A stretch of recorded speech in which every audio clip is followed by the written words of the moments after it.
এই সূরাটি মূলত তারাই শুনবেন যারা খুবই অভাবে আছেন, কষ্টে আছেন, কোনোভাবেই যাদের মনের আশা পূরণ হচ্ছে না, যারা গরিবি দূর করতে চান, ঋণ পরিশোধ করতে চান, এবং যারা চাকরি হারিয়ে দিশেহারা হয়ে পড়েছেন, কোনোভাবেই কোনো মাধ্যম খুঁজে পাচ্ছেন না। আজকের এই গুরুত্বপূর্ণ সূরাটি শুধুমাত্র তাদের জন্যই। কষ্ট করে সূরাটি আপনারা মনোযোগ দিয়ে প্রথম থেকে শেষ পর্যন্ত শুনুন।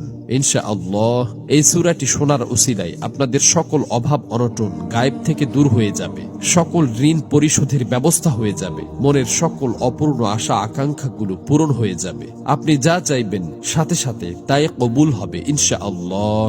প্রিয় বন্ধুরা, আল্লাহ পাক চাইলে সবকিছুই সম্ভব। এজন্য আল্লাহ তাআলার কোরআন মাজিদের সর্বশ্রেষ্ঠ এই সূরাটি শুনতে শুনতে আপনার মনের সকল নিয়ত, মনোবাসনা ও জীবনের সকল চাওয়াগুলো আল্লাহ তাআলার কাছে মনে মনে দোয়ার মাধ্যমে তুলে ধরবেন। আল্লাহ চান তো মুহূর্তেই আপনার জীবনটা পরিবর্তন হয়ে যাবে।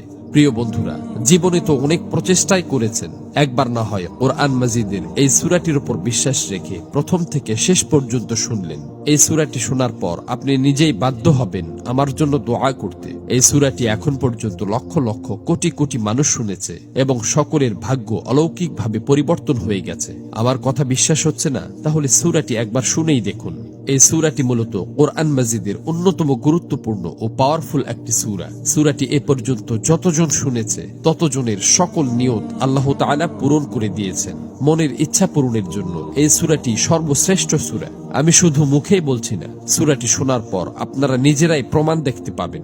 এজন্য কোরআন মাজিদের উপর বিশ্বাস রেখে দ্রুত সূরাটি একবার শুনে নিন। ইনশাআল্লাহ সাথে সাথেই রেজাল্ট পাবেন। মহান আল্লাহর কাছে দোয়া করি, হে আল্লাহ, যারা যে নিয়তে যে উদ্দেশ্যে এই সূরাটি সম্পূর্ণ শুনেছে এবং শুনবে, আপনি তাদের জীবনের সকল উদ্দেশ্য এবং মনের সকল আশা আকাঙ্ক্ষা গায়েব থেকে পূরণ করে দিন। আমিন।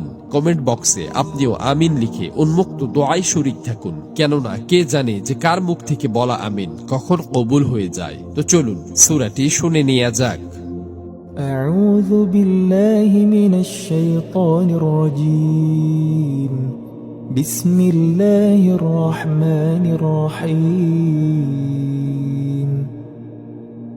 يا أيها الذين آمنوا أوفوا بالعقود أحلت لكم بهيمة الأنعام إلا ما يتلى عليكم غير محل الصيد وأنتم حرم إن الله يحكم ما يريد يا أيها الذين آمنوا لا تحلوا شعائر